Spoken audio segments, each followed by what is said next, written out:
The woods are synonymous with creepy happenings, ghosts, mysterious creatures, even extraterrestrials. All manner of strange and spooky things have been reported as having come from the trees. My name is Laura, and you are... What was that? Did you hear that? Hang on. Just come with me. What's that noise? It's... The sponsor for today's video, Raid Shadow Legends. Raid is a hidden gem of a game, not just in the undergrowth of the woods, but on all your mobile devices. With over 600 playable champions and a host of horrifying, near unbeatable bosses, it will provide hours of satisfying, electrifying entertainment. And best of all, it is free to play, with links to download Raid yourself, not merely on your mobile phone but on your PC also, available in the description. I love that Raid has a tremendous reputation for new content, and they've really outdone themselves with Hydra heads, the newest, baddest baddie on the scene. With 6 different heads to defeat, each one is a boss battle on its own. And of course, what would be a baddie without a suitably villainous appellation? From the head of suffering to the head of decay, each Hydra boss battle is uniquely horrifying and will challenge even the most proficient gamer to muster a suitably skilled team of champions. The head of suffering, for example, forces some of the damage it takes onto you, and the head of decay, well, it decays your max health. A nightmarish boss, it will make your champions wither away, all the while the other Hydra heads rage on. My favourite things about Raid are the diverse champions. With hundreds to unlock, it's never been a better time to download the game and get started. This month, Raid is releasing even more incredible new champions, along with a brand new Faction Wars crypt for one of my favourite factions, the Shadow Kin. And if their New Year events aren't enough to tempt you, between now and the 28th of January, Raid is also giving away a super limited edition champion, esports legend and Na'vi superstar Simple, to every single player in the game. And if you use my link in the description, you'll get a free starter pack worth almost $30 to kickstart your game, comprising a free champion, 200,000 silver, and ancient shards so you can summon amazing champions as soon as you get in game, and much more. Simply head to your inbox. These treasures will only be available to new players for the next 30 days, so be sure to support my channel and take a look by clicking my special link in the description. With that, let us continue and head deeper into the woods to see what we can find.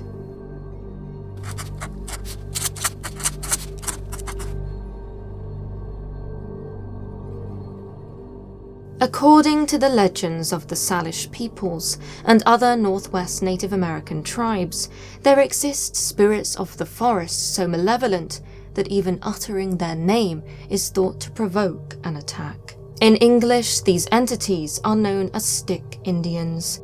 What they supposedly look like varies from tribe to tribe, with them being described as large, hair-covered Bigfoot-like monsters by the Salish and as vicious forest dwarves by the Cayuse and Yakima. Whatever their appearance, one thing is agreed.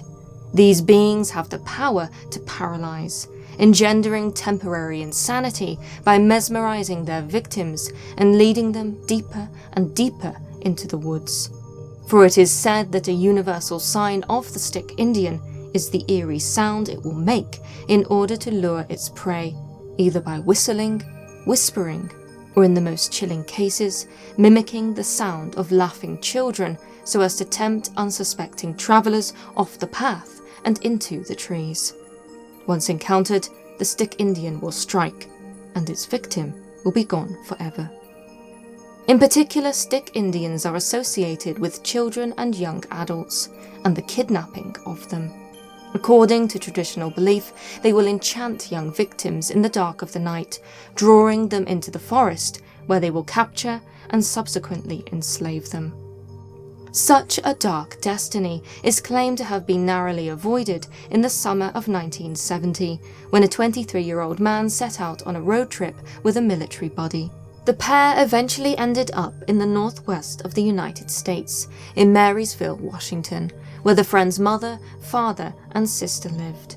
It was meant to be a brief family visit in the midst of a fraternal road trip, However, when the young man fell, as he describes in an online forum, hopelessly in love with his friend's sister, the visit was protracted, with him spending every moment he could with her.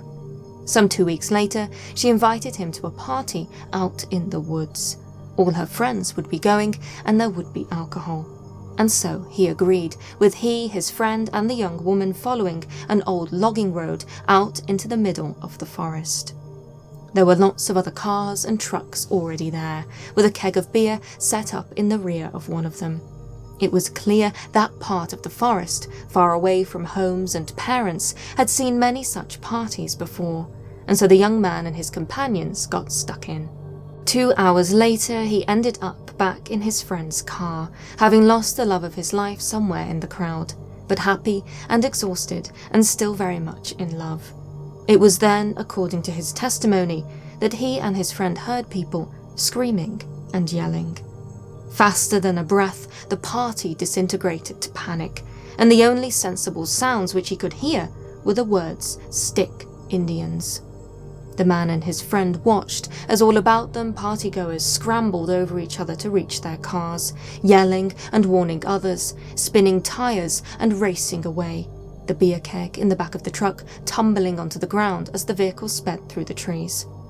Neither the man nor his friend had any idea what stick Indians were, and so from the safety of their car they turned to look back at what was causing the chaos. It is then that the man claims to have seen something terrifying. Some 50 feet down the road, standing in the middle of it, were 3 creatures.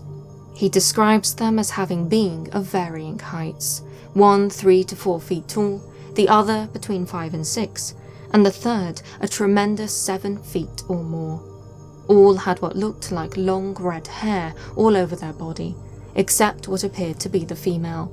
Her breasts and abdomen were bare, which only became apparent as they moved closer. And move closer they did.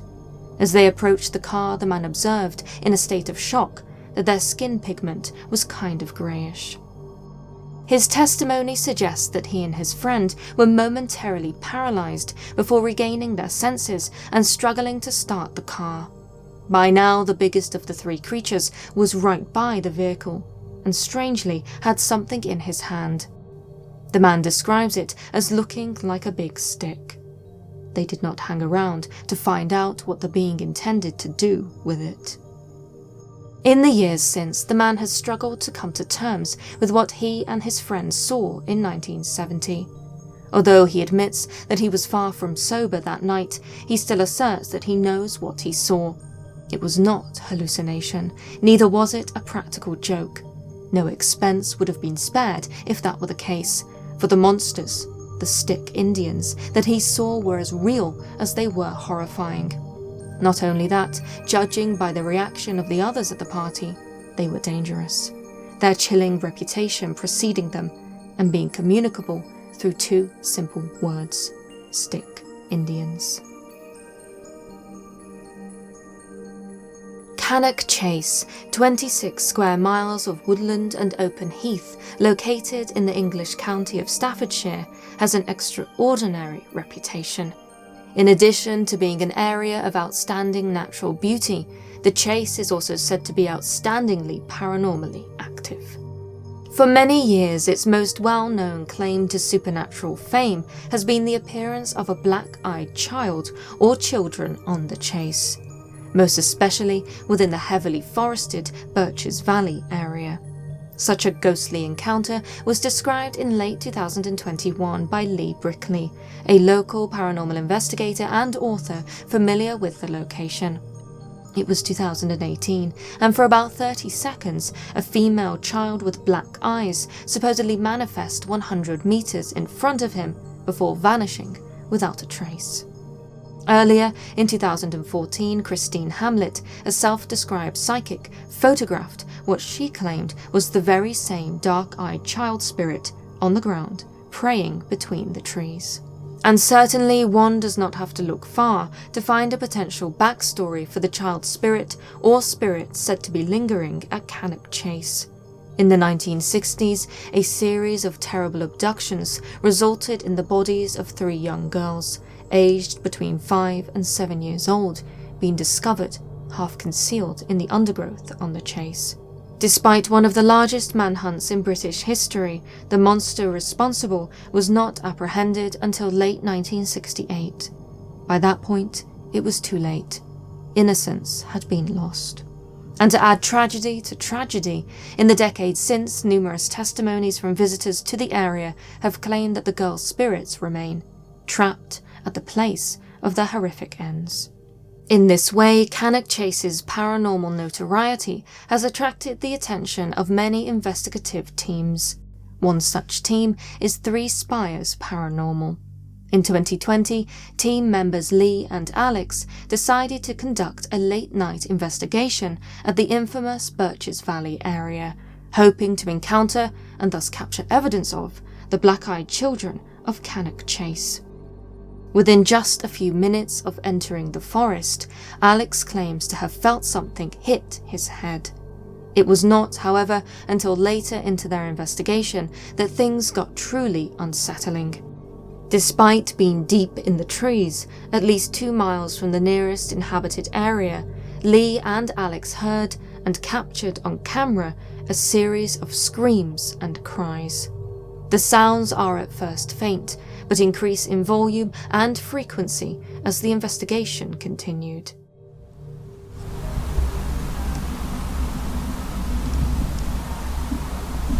Did you hear that? Did you hear that? Screaming.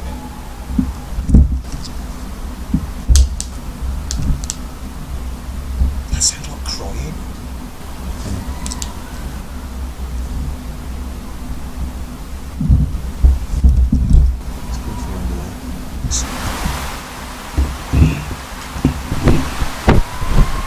There. Given the history of the location, the sounds are undeniably unsettling. For those looking for an easy explanation, it can be said that their origin is obvious: nocturnal animals active in the forest, such as foxes or owls. And yet, when seen alongside other evidence, both from the Three Spires team and other investigators, the sounds look much more impressive, with the claim that Cannock Chase is some sort of paranormal hotspot being difficult to dismiss. On another occasion, when investigating close to the area where one of the girls was found, Lee and Alex captured several further pieces of thought-provoking evidence, including seemingly intelligent responses whilst using the Ghost Tube investigative app, as well as the activation of a motion-sensitive trigger object. You were found sort of around here. Can you tell us where they found you and we'll come over to you? Behind you. Come towards us and move one of the balls.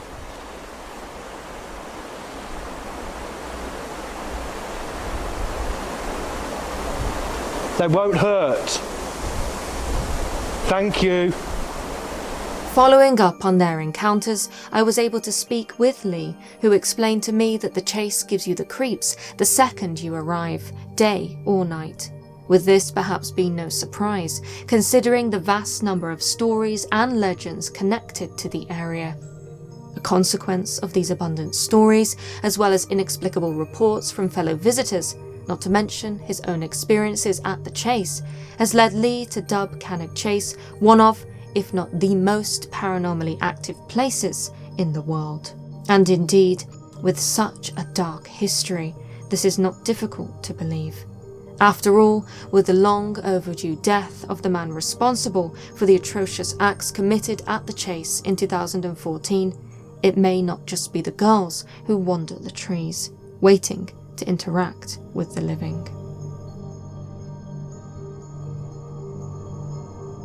Clowns have transformed in recent times from entertaining acts for children to terrifying personages. Both films and real-life examples have helped imbue the clown with a sinister aura, that of a predatory figure waiting in the darkness. And whilst human horror alone can be said to be terrifying enough, there are some who claim that creepy clowns, as they have become known, transcend the normal, and are in fact otherworldly. On the 24th of August 2016, the manager of the Fleetwood Manor Apartments in Greenville, South Carolina, sent an eerie letter to its residents. They warned that a clown, or a person dressed in clown clothing, had been spotted on numerous occasions, trying to lure children into the woods near the apartments. In the letter they stated, in no uncertain terms, that children should be supervised at all times, for fear of what might happen to them if left alone. Chillingly, in the letter the manager felt the need to differentiate between a clown and a person dressed in clown clothing, as though there could be a difference. So what exactly had been seen lurking outside the apartments? Over the course of just a few days, many young people came forward to provide a description. According to one police report, the culprit was a suspicious character, dressed in circus clown attire and white face paint, seen on the edge of the woods trying to entice children to come to them. One 12-year-old told deputies that they had seen 2 clowns in the backyard area of their apartment block. Another report, provided by a young boy, explained how he had, at around 8:30 p.m, seen clowns in the woods whispering and making strange noises. The clowns, so it was said, wanted him to come to them. When the boy later took his mother to the scene of the incident, the clowns, the ladies stated, had still been there. As soon as they saw her, they supposedly ran away into the trees. Strangely, around that same time, back at the family's home, the lady's older son is said to have heard chains and banging on the front door, of unknown origin. It is this sort of detail that can be said to elevate this incident from normal to paranormal. Whilst clown sightings can most certainly be explained as strange or even dangerous individuals putting on a costume, there have been other cases in the past with similarly peculiar particulars. Indeed, it is not wrong to state that clown sightings have an eerie reputation for paranormal hallmarks, with there being instances of clowns having a spectral appearance or vanishing altogether. As reports got out of control in Greenville, with one woman reporting to CNN that some 30 children came to her asking if she had seen the clown in the woods, the police launched an investigation. Their attention focused on a house in the woods, which was thought to be the epicenter of the creepy clown plague.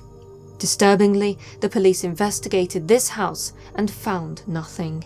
Meanwhile, the clowns continued to haunt the neighborhood. As days turned to weeks, local people feared leaving their homes and kept their children close as the clowns laid siege, until one day the phenomenon, from what can be ascertained from news reports, died down. Where these clowns came from and what they were, we may never know. In 1905, President Theodore Roosevelt designated over 1.2 million acres in the central part of Northern California as the Trinity Forest Reserve. Scenic inland waterways, including thousands of miles of streams and rivers and pristine alpine lakes, framed by ancient forests and remote mountain meadows, disturbed only by winding wooded trails and those adventurous enough to hike them. On the 11th of August 1970, Ben E. Foster Jr., Sharon Gordon, and Richard Foster were 3 such adventurers. Camped at Basin Gulch, a thickly wooded area close to Middle Fork Cottonwood Creek, they were on a fishing trip. At the time, the campground was starting to acquire a peculiar reputation of discoveries of strange large-footed tracks and, in the most sensational accounts, actual encounters with enormous, hairy bipedal creatures. Intrigued by such rumours, that summer night the campers are said to have scattered bait of fish, raw chicken and vegetables about their camp, in the hope of attracting the monster described by others. Whether or not they actually anticipated encountering anything is speculatory. Either way, by the following morning, they were convinced they had seen not one, but several red-eyed creatures about their woodland camp. It is said to have begun just after 8 p.m, at dusk, when Sharon reported seeing a large hair-covered creature watching their camp from a hilltop some 150 feet away. It was, she told the others, a Bigfoot. Determined to get a better look at it, Ben is said to have walked towards the mysterious biped. He managed to get within 75 feet of it, and from that distance examined it. The two, man and monster, are said to have stared at each other for a few moments, until, seemingly spooked by Ben's attempt to get closer still, the Bigfoot snatched up a rock from the ground and threw it. It was, according to Ben's testimony, some 5 pounds in weight, and could have, had the creature wished it, caused serious damage. And so Ben retreated, and with the others sat in the car. The Bigfoot, meanwhile, slipped away up a ravine. For half an hour the trio waited, breathless with fear and excitement. Ben and Richard eventually found the courage to leave the car and headed along the wooded track taken by the Bigfoot in an attempt to witness it again. Sharon stayed behind.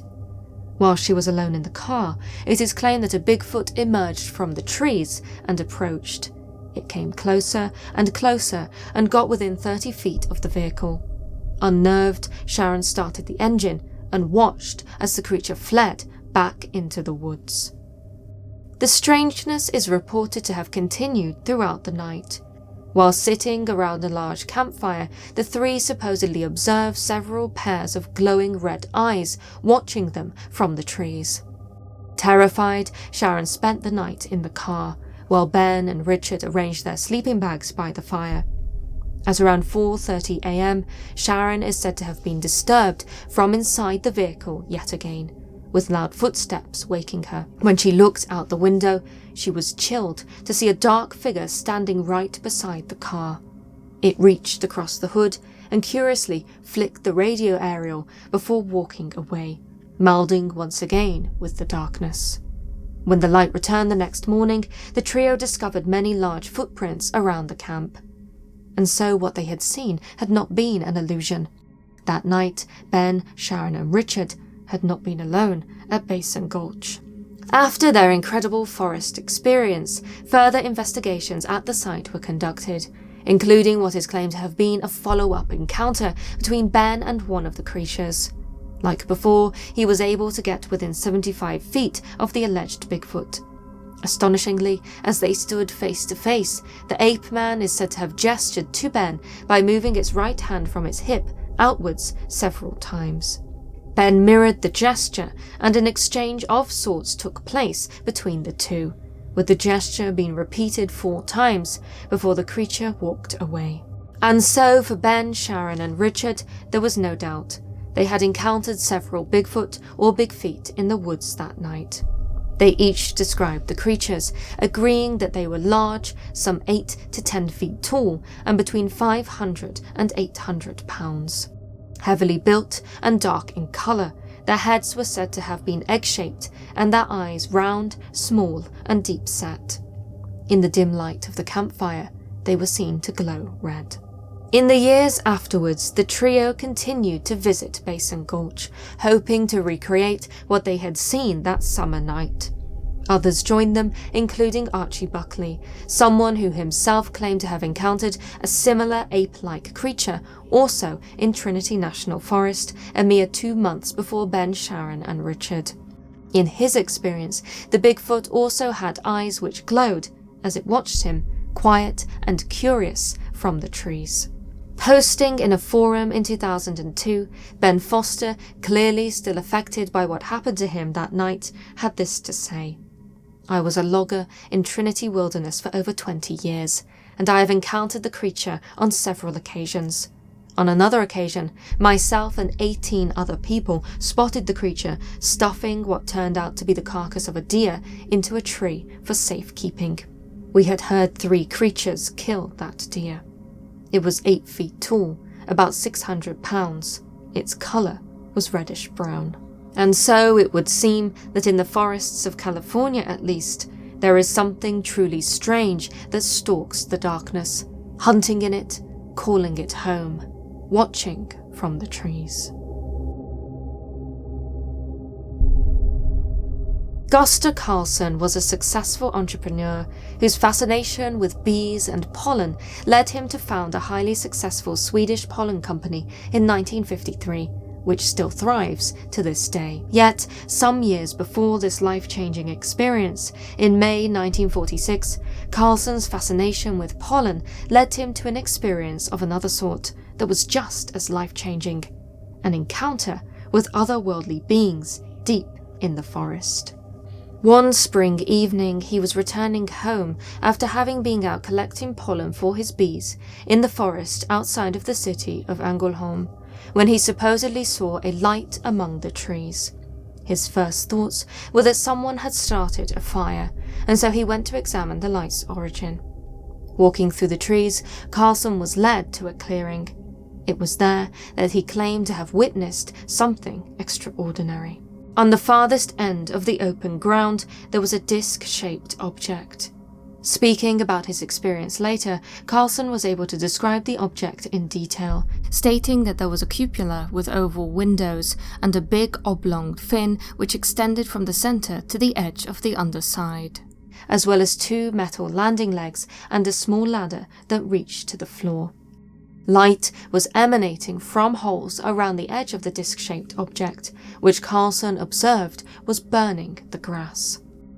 Standing in the clearing, Carlson was shocked to discover that the source of the strange light appeared to be an aircraft of some sort. And yet, that was not all. There were strange beings in the forest too.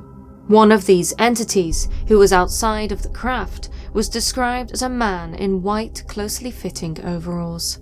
As Carlson approached him, the man allegedly raised a hand, as though indicating for him to stop. Carlson immediately stood still. In front of him, encircling the craft, was a shield of light. If he came any closer or tried to pass through it, he feared that he would be injured. And so he merely looked upon the whole scene, awestruck, desperately trying to commit as much as he could to memory. There were, he claimed, several men and women, all dressed in the white overalls of the first man. Years later, he described these outfits as being similar to those worn by later astronauts. As for the beings themselves, Carlson said they were quiet, serene even, happy as though they had no worries and had solved all the problems in their lives. After a small amount of time, it is said that a woman emerged from the craft and walked towards the shield of light, after which she threw an object through it, laughing as she did. It is at this point that Carlson's account becomes hazy, but it is thought that some 30 minutes later he was out of the forest, standing on the nearby seashore, about to head back into the trees so as to re-examine the craft. However, before he was able, he supposedly saw it ascend from the trees, slowly, emanating a red light which, as it lifted higher, became brighter and brighter until the red changed to purple, at which point the craft suddenly accelerated and then disappeared. And so the UFO was gone. Even stranger than its departure, however, was how Carlson found himself at the seashore, wanting to return to the landing site 30 minutes after his original sighting. After all, the shore is only 300 yards away from where he allegedly encountered the craft, a mere 5-minute walk. Given that Carlson habitually traversed the forest, we can assume that he knew the area well, and that it shouldn't have taken as long as it did to reach the shore.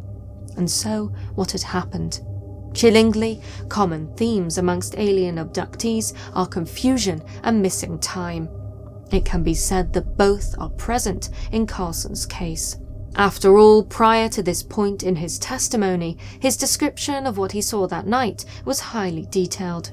It then appears almost to fast forward, obscuring the finer points until he ends up dumped, seemingly, on the shore 30 minutes later with no clear idea as to how he got there. Could he have been abducted?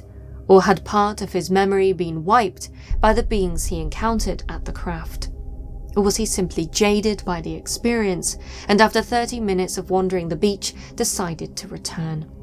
We may never know. The following day, Carlson finally returned to the site.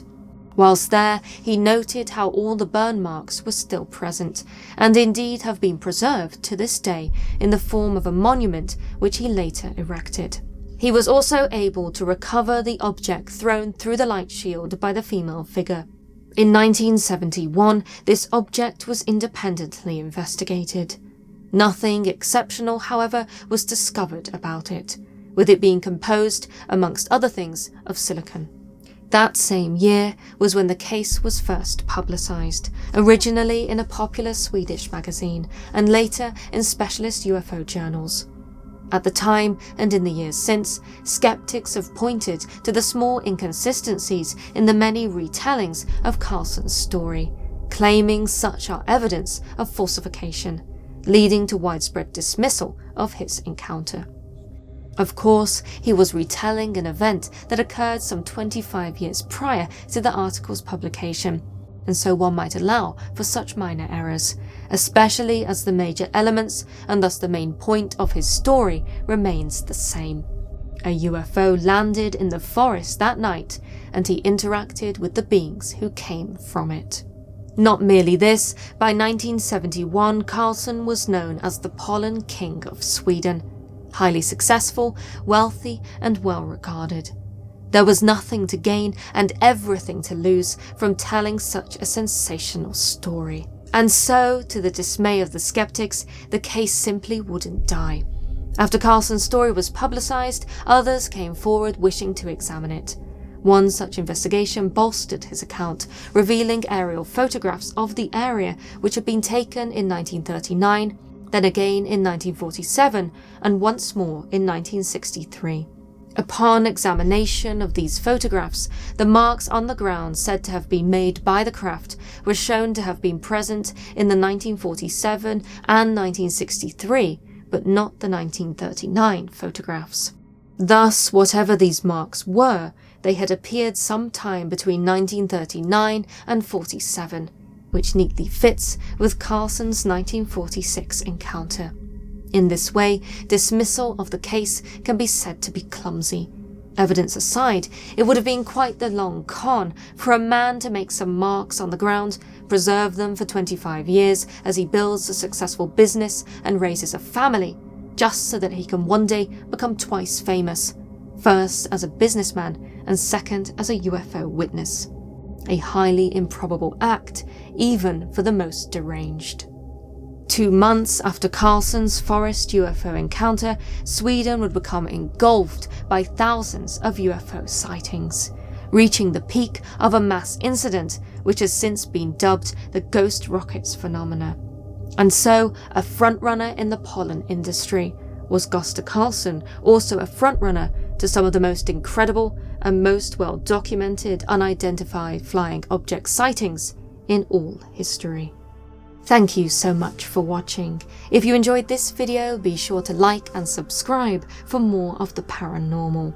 Equally, you can sign up to my email newsletter over on paranormalscholar.com. And if you cannot wait until my next video, why not watch the one suggested on the screen now? Until next time,